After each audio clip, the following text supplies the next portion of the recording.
오늘은 믿음이 깊어지려면 이런 제목으로 하나님 말씀을 나누도록 하겠습니다. 오늘 본문은 예수님과 제자들이 유월절 식사, 마지막 식사를 마치신 이후의 이야기를 전해주고 있습니다. 그들은 함께 감람산으로 올라갔습니다. 그곳에서 예수님이 제자들에게 또 한 번 충격적인 말씀을 하시는데, 너희가 다 나를 버리리라 라고 하셨습니다. 그 말에 베드로가 펄쩍 뛰며 항변을 하죠. 다 버릴지라도 나는 그렇게 하지 않겠습니다.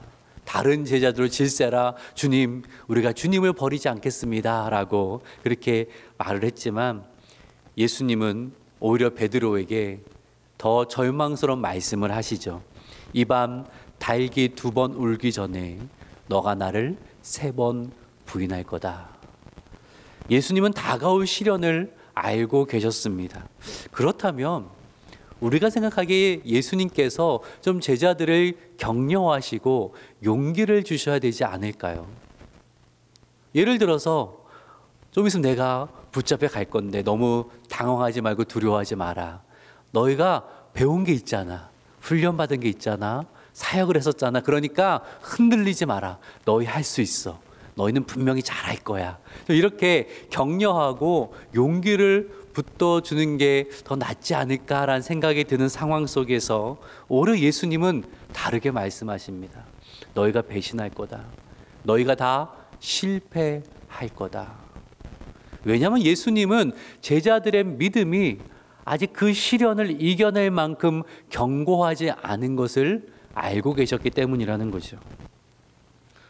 우리가 이제는 질문이 생기죠. 아니, 제자들은 3년간 예수님과 동고동락하면서 예수님의 그 주옥 같은 말씀을 들었고 그 행하신 놀라운 기적을 가장 가까이에서 봤습니다.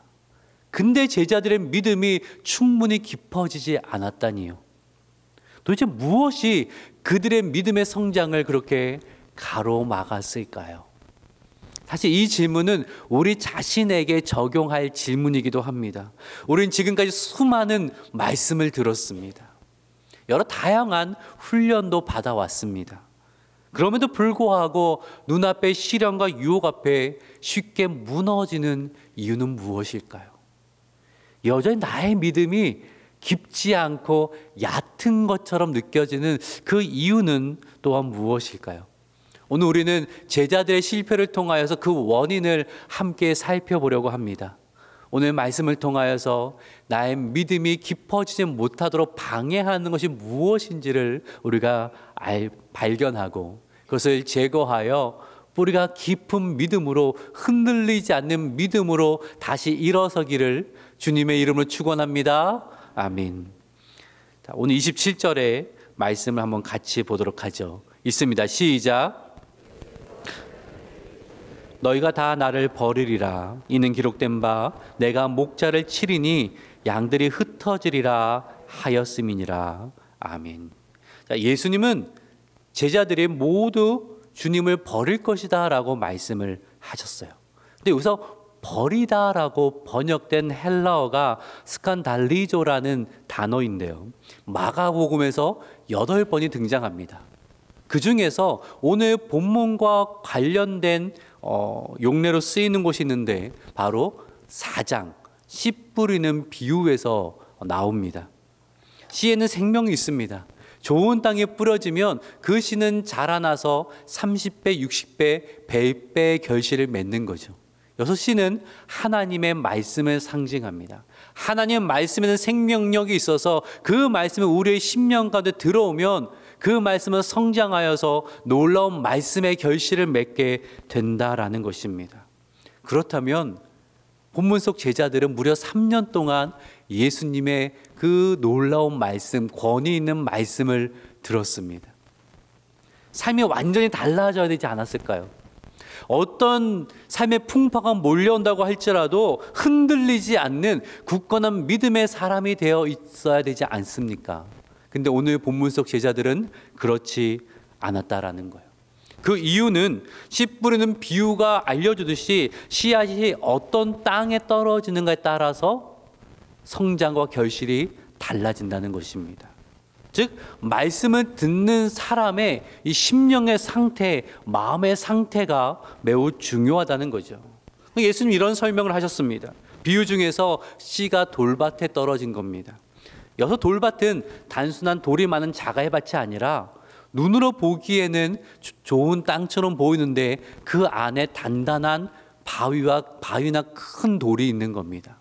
거기에 씨가 뿌려지면 뿌리가 조금 내려다 돌에 막혀서 더 이상 뿌리를 내리지를 못하고 싹이 나는데 그 싹은 험한 날씨를 견디지 못하고 곧 말라버린다라고 말씀을 하셨죠. 그리고 이 비유의 의미를 제자들에게 설명해 주실 때에 한번 이 말씀을 읽어볼까요? 마가복음 4장 17절에서 이렇게 말씀하셨는데 같이 읽습니다. 시작. 잠깐 견디다가 말씀으로 인하여 환난이나 박해가 일어난 때에는 곧 넘어지는 자요. 넘어지다, 이것이 바로 오늘 본문에 예수님 버리다라고 할 때 사용하신 스칸달리조라는 그러한 단어입니다. 마가는 의도적으로 지금 같은 단어를 사용하고 있는 겁니다. 그러면서 제자들이 예수님을 버린, 예자리에 넘어진 이유가 무엇이라고 알려주는 겁니까? 그들의 믿음이 뿌리를 깊이 내리지 못했기 때문이라는 겁니다. 믿음의 뿌리가 없으니까 환난이 찾아오니까 다 넘어지고 말았다라는 거예요. 그렇다면 이 제자들 마음속에 있던 이 바위 같은 믿음의 뿌리 내림을 막는 그 바위는 무엇이었을까요? 베드로의 반응을 한번 보도록 하죠. 29절의 말씀을 같이 한번 읽어볼게요. 시작. 다 버릴지라도 나는 그리하지 않겠나이다. 예수님 말씀에 베드로가 펄쩍 뛰면서 다 그럴지는 몰라도 주님, 나는 아닙니다. 나는 아닙니다. 나머지 제자들도 입을 모아서 우리는 결코 그렇지 않습니다. 우리는 예수님을 버리지 않을 자신이 있습니다. 우리는 반드시 그렇게 하겠습니다라고 자신 있게 답을 했어요. 상황을 보세요. 분명히 예수님은 그들의 연약함을 지적하였습니다. 너희가 다 넘어질 거야. 너희 믿음이 아직은 그렇게 견고하지가 않아. 그들의 연약함을 알려주셨으면 제자들은 어떻게 반응해야 됩니까? 그 연약함을 인정하며 예수님께 간청해야 되는 거죠. 주님 맞습니다. 우린 너무나 연약합니다. 우리는 넘어지고 실패하고 부족합니다. 주님, 우리를 긍휼히 여기시고 우리를 불쌍히 여겨 주시옵소서. 그 십자가 앞에 넘어지지 않도록 우리의 믿음을 강하게 붙들어 주시옵소서. 이렇게 오히려 눈물로 애원하며 간청해야 되지 않았을까요? 근데 제자들은 그렇게 하지 않았습니다. 주님 무슨 말씀입니까? 우리는 넘어지지 않습니다. 우리는 실패하지 않습니다. 우리는 자신이 있습니다. 예수님은 제자들의 연약함을 보시며 말씀하시는데 제자들은 우리는 그 정도로 연약하지 않습니다. 우리는 상당히 강합니다라고 자신을 과신하고 있었다라는 거예요. 즉 제자들의 마음 가운데 있던 그 바위가 무엇이냐면 자기 확신, 자기 과신이라는 바위가 가로막고 있었다라는 거죠. 이들의 이 자신감은 어디에서 비롯된 것일까요? 아마 마음속 깊이 우리는 선택받은 자다라는 그러한 자긍심이 있었을 것입니다. 예수님과 함께 먹고 마셨습니다. 예수님의 가르침을 가장 가까이서 보았습니다. 다른 사람들은 경험하지 못한 그 기적과 영광을 직접 봤습니다. 아마 제자들은 속으로 이렇게 생각했을 것입니다. 우리는 예수님께 선택받은 사람들인데 그 이 많은 무리 중에서 예수님이 우리를 선택할 정도면 그래도 우리는 좀 낫지 않겠냐. 나 같은 죄인 택해 주신 은혜에 대한 감사로 겸손으로 나아간 것이 아니라 나를 신뢰하고 자기를 확신하는 것으로 변질되었다라는 것입니다. 그들 마음속 바위는 뭐예요? 내가 주님만 의지함이가 아니라 우리는 괜찮습니다. 우리는 넘어지지 않습니다. 그 정도의 실력은 됩니다. 이런 자기 확신이었다는 거예요. 우리가 3년간이나 예수님께 제자 훈련 받지 않았습니까? 우리만큼 훈련받은 사람이 또 누가 있습니까?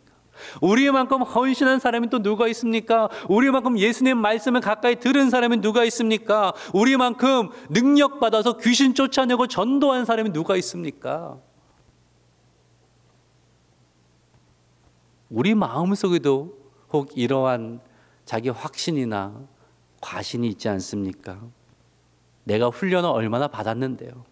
내가 봉사를 얼마나 많이 했는데요. 내가 몇 대째 믿는 집안인데, 내가 몇 년을 신앙생활 했는데요. 내가 목사인데요. 내가 장로이고, 내가 안수 집사고, 내가 권사인데요. 무슨 말씀입니까? 나를 의지하기 시작할 때 나타난 현상이 뭐냐면 내 마음이 하나님께 높아져 버립니다. 겸손히 주님의 뜻을 구하지 않습니다. 주님의 은혜를 바라보지 않습니다. 그러다 보니까 기도하지 않아요.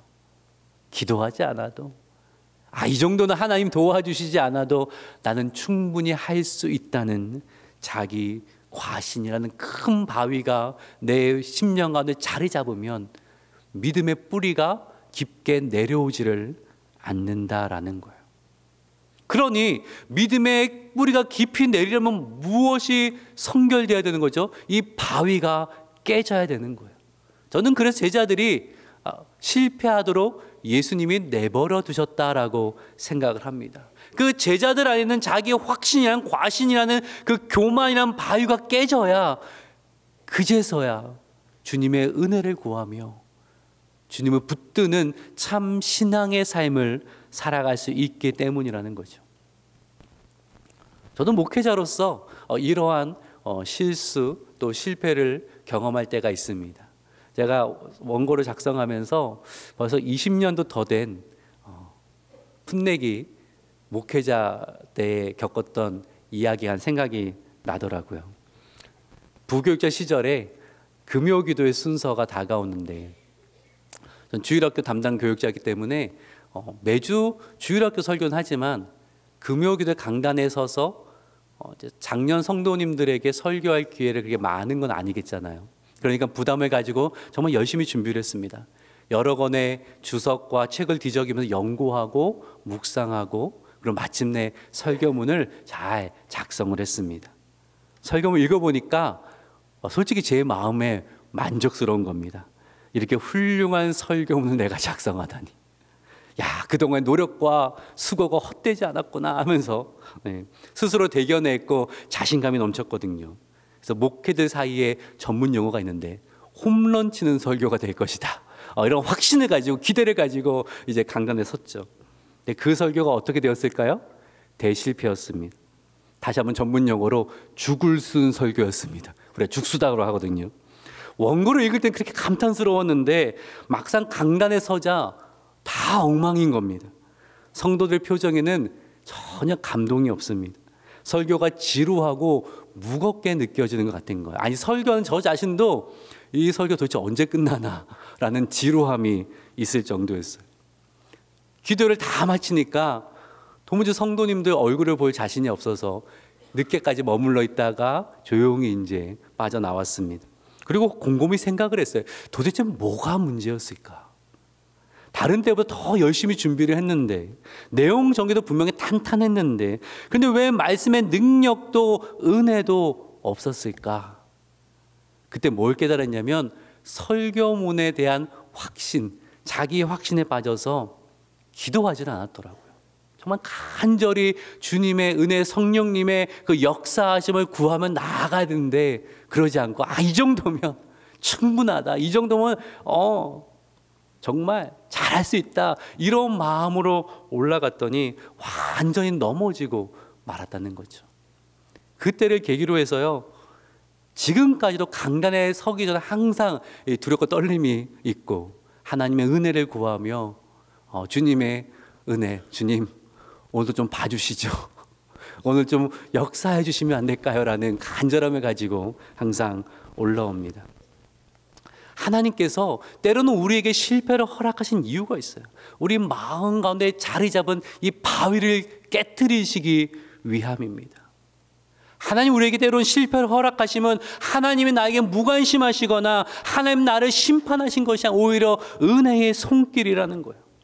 우리를 낮추셔서 하나님의 은혜 없이는 살아갈 수 없는 자인 것을 고백하게 하시는, 그리하여 더 하나님께 가까이 나아가게 하시고 그 믿음이 성숙되게 하시는 하나님의 사랑의 손길, 사랑의 부르심이라는 것입니다. 그러게 예수님은 제자들에게 실패만 말씀하신 것이 아니라 또 다른 말씀을 하시는데 28절의 말씀을 같이 한번 읽어봅시다. 시작. 너희보다 먼저 갈릴리로 가리라. 아멘. 사실 이 구절이요, 번역하기가 꽤 까다로운 부분입니다. 왜냐하면 먼저 가리라라고 번역된 헬라어 프로아고라는 단어인데 이것이 여러 의미가 있기 때문이에요. 선택을 해야 되는데 세 가지의 대표적 의미가 있습니다. 첫 번째는 공간적으로 앞서가다는 거예요. 그럼 어떤 의미가 있으면 누군가 맨 앞장서고 나머지는 그를 따라가는 그러한 형태가 되겠죠. 만약 예수님께서 이 의미로 말씀하신 거라면 어떤 의미예요? 내가 부활한 후에 함께 갈릴리로 가자라는 말씀이 됩니다. 근데 부활 후 사건을 보면 예수님과 제자들이 함께 이동하지는 않았기 때문에 공간적으로 앞서가다는 그런 의미는 아닌 것 같죠. 두 번째는 시간적으로 먼저 가다는 거예요.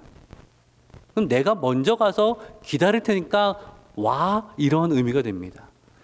오늘 우리가 있는 개역 개정은 두 번째 의미로 번역된 뉘앙스를 가지고 있는데 그러면 어떤 의미가 되죠? 예수님이 제자들에게 내가 먼저 부활한 후에 갈릴리 가 있을 테니까 너는 다 갈릴리로 와라 라는 그러한 의미가 되는데 성경을 보면 분명히 제자들이 먼저 갈릴리에 가 있었습니다. 그 다음에 예수님이 그들을 찾아오셨거든요. 그러니까 문맥상 그렇게 꼭 완전 자연스럽게 느껴지지는 않는다는 거예요. 세 번째는 인도하다라는 의미가 있습니다. 인도하다. 이 의미대로 번역을 하면 이렇게 됩니다.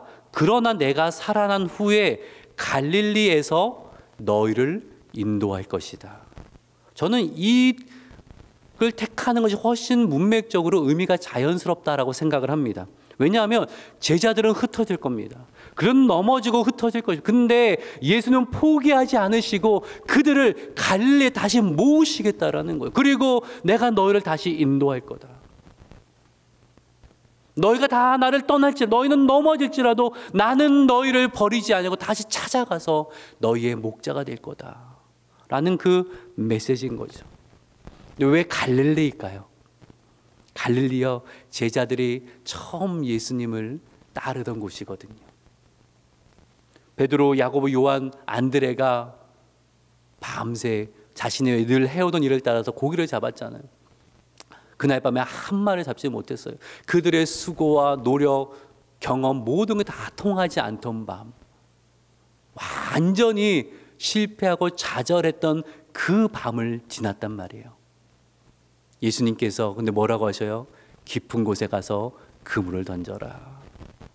반신반의하면서 순종해서 그물을 던졌더니 배가 잠길 정도로, 그물이 찢어질 정도로 고기가 잡혔습니다. 그 다음에 예수님 뭐라고 하셔요? 나를 따르라. 이제 너희가 사람을 낚는 어부가 되리라. 실패 현장에서, 실패 자리에서 예수님은 그들을 부르셨고 예수님과의 여정이 시작되었거든요. 포기하고 절망했던 그 자리에서 예수님은 그들을 찾아오셨고 새로운 사명을 주셨거든요. 성공했을 때, 뭔가 뛰어났을 때, 뭔가 하나님 위해서 뭔가를 잘 할 수 있는 그때가 아니라 내가 평소 해오던 그 일도 실패했을 때, 좌절했을 때 주님은 찾아오셔서 그들을 제자로 삼으시고 그들에게 새로운 사명을 주셨거든요. 그리고 제자들은 또다시 실패하여 갈릴리로 갔어요. 우린 자격 미달이야. 우린 더 이상 예수님 제자로 말하기가 어려워. 베드로는 예수님을 3번이나 모른다고 부인했잖아요. 내가 무슨 제자야 라고 하면서 고기나 잡으러 가겠다. 제자들도 함께 가서 고기 잡는데 그날도 아무것도 안 되는 겁니다. 한 마리 잡히지가 않아요. 왜 마음이 괴로웠겠어요. 근데 예수님이 똑같이 찾아오셔서 그물을 던져라. 놀랍게 많은 고기가 잡히고 주님인 것을 뛰어가는 그 일이 있잖아요. 다시 찾아오시고 인도하시고 다시 사명을 주셨던 자리가 바로 갈릴리입니다. 오늘 말씀을 묵상하면서 나의 갈릴리는 어디일까? 또 오늘 말씀을 듣는 우리 성도님들의 갈릴리는 어디일까? 실패했던 자리, 좌절하고 포기했던 그 순간, 이제 끝났다고, 나는 형편없다고, 나는 소망이 없다고 하는 그곳이 갈릴리가 될 수 있다라는 거예요. 왜냐하면 그 자리에서 주님 우리를 다시 부르신다라는 거예요. 오늘 본문은 우리에게 무엇을 알려줍니까? 예수님은 실패한 우리를 그냥 두지 않으신다라는 거예요. 세상은 실패하면 내칠 수 있지만 예수님은 결단코 그렇게 하지 않으신다는 거예요. 10번이고 100번이고 우리를 다시 찾아오시고 부르시고 인도하시고 사명을 주시는 거죠. 성경이 약속하는 바가 있는데 우리의 이야기는 실패로 끝나지 않습니다. 예수님의 회복과 인도하심으로 다시 시작된다고 분명히 약속하고 있습니다. 지난 주간에 내년도 목회를 준비하면서 조용히 좀 여러 책들도 읽고 생각도 하는 시간을 가졌었는데, 제가 읽은 책 중에 하나가 바울 신학에 관한 책이었거든요. 거기서 참 마음에 크게 울림을 주는 내용이 있었습니다. 이 바울 신학은 인간의 공경에서 해결책으로 가는 것이 아니라 해결책에서 인간의 공경으로 내려간다라는 거예요. 보통의 종교들을 보세요. 언제나 인간의 공경에서 출발합니다. 삶이 힘들어요. 실패했어요. 넘어졌어요. 그래서 신의 도움이 필요합니다. 그런 이유로 종교를 찾는 사람들이 이 시대도 많이 있죠. 문제 해결을 받기 위해서, 죄책감에서 벗어나기 위해서, 마음의 평안을 얻기 위해서. 근데 바울이 전한 복음은 정반대라는 거예요. 바울은 먼저 하나님의 해결책을 선포합니다. 인간의 삶이 얼마나 고달프냐는 이야기하는 것이 아니라, 그것을 깊게 들여다보는 것이 아니라 하나님의 해결책을 먼저 선포하는 것. 그 해결책은 바로 예수 그리스도입니다. 그 이야기부터 합니다. 바울은 이 사실을 확신했습니다. 자신을 불사르고 목숨까지 걸고 달려갈 수 있던 이유는 예수 그리스도라는 하나님의 해결책을 그는 신뢰하고 붙들었기 때문이라는 거예요.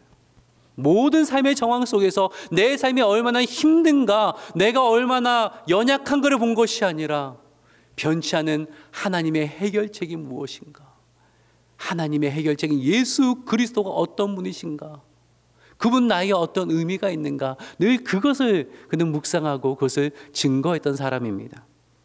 고린도서 11장을 보면 놀라운 고백을 하는데 30절 그리고 32절, 33절을 저랑 교독해서 읽도록 하죠. 30절은 제가 있습니다.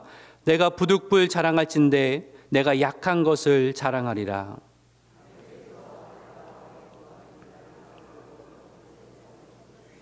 함께 있습니다. 나는 광주를 타고 들창문으로 성벽을 내려가 그 속에서 벗어났노라. 이 배경은요, 바울이 부활한 주님을 만나는 완전히 바뀌었거든요. 그래서 복음을 증거하는 자가 됐는데, 그 다메섹에서 복음을 증거할 때에 이 기독교 편에서 보면은 그가 은혜로 회심한 거지만 유대교에서 보면은 배신자이거든요. 변절자거든요. 그래서 유대인들이 그를 상당히 미워하고 박해합니다. 바울의 목숨까지 빼앗으려는 이들이 있기 때문에 상황이 너무 악화되자 바울은 제자들의 도움을 받아서 광주를 타고 성벽을 통해서 도망을 쳤고 달아났어요. 솔직히 자랑할 일이 아닙니다. 당시의 상황 속 문화 속에서 정말 수치스럽고 창피하고 실패한 기억이거든요. 근데 바울은 나의 약함을 자랑하리라고 하고 이 이야기를 합니다. 왜요? 나는 연약하여 도망쳤지만 여전히 하나님의 해결책이 있으니, 여전히 하나님이 나의 해답이 되시니까 나는 그분을 신뢰하고 그분을 자랑합니다. 그분을 신뢰하고 그분을 자랑합니다. 사랑하는 여러분, 여러분의 소망과 자랑은 무엇입니까? 무엇을 붙들고 무엇을 의지하며 여러분의 삶을 살아내고 있습니까? 하나님께서 우리의 소망과 자랑이 되십니다. 때로는 우리를 넘어지게 하시는, 우리에게 실패를 허락하신 이유는 우리 안에 다른 것에 대한, 나 자신에 대한 확신을 깨트리시고 오직 하나님만을 소망하며 하나님을 자랑하는 믿음의 삶을 살게 하기 위하시라는 거죠. 그것이 우리의 회복과 성장의 시작점이 된다라는 것입니다. 말씀을 정리합니다. 우리의 마음속에 어떤 바위가 있습니까? 여전히 나의 믿음이 얕아서 조그만 시련에도 유혹에도 흔들리고 넘어진 내 모습 보면서 여러분은 어떤 마음을 들고 있습니까? 그저 나는 못한다, 나는 신앙이 별론가 보다, 참 하나님 부끄럽다는 생각으로 나를 자책하려고 하고 있지는 않습니까? 오늘 우리에게 주신 메시지는 내 마음 안에 있는 그 바위를 하나님이 깨트리고 계신다라는 거예요. 하나님이 나의 온전한 소망 되셔야 되는데 하나님이 아니라 다른 것을 소망 삼았던 나의 마음의 바위를 깨트리시는 겁니다. 하나님만 신뢰하며 하나님은 나의 해답되심을 바라보며 나아가야 되는데 나를 신뢰하고 내가 이룬 것으로 내가 얼마든지 설 수 있다고 하면서 하나님을 찾지 않았던, 무릎 꿇지 않았던 그 교만의 바위를 깨트리시기 위해서 하나님 오늘 우리가 넘어짐을 허락하실 때가 있다라는 것입니다. 하지만 그냥 그렇게 내버려 두지는 않으십니다. 갈릴리에서 제자들 다시 부르셨듯이 주님은 다시 찾아오십니다. 우리가 절망한 그 자리에, 넘어진 그 자리에, 스스로 일어설 수 없는 그 자리에 우리 주님은 찾아오셔서 우리의 손을 잡으시고 다시 말씀하시는 거죠. 다시 시작하자. 내가 너를 인도하겠다. 내가 너의 목자가 되겠다. 나와 함께하자. 그런 새로운 시작, 새로운 소망을 우리에게 말씀하시는 겁니다. 부디 이 주님의 음성에 귀 기울이고 순종하여서 나의 무엇으로 사는 자가 아니라 예수 그리스도로 사는 자인 것을, 예수 그리스도만 나의 소망이요 나의 해답이며 나의 능력 되심을 고백하며 오늘도 믿음으로 일어나며 나아가는 귀한 은혜가 있기를 주님의 이름으로 축복합니다. 아멘. 기도하겠습니다.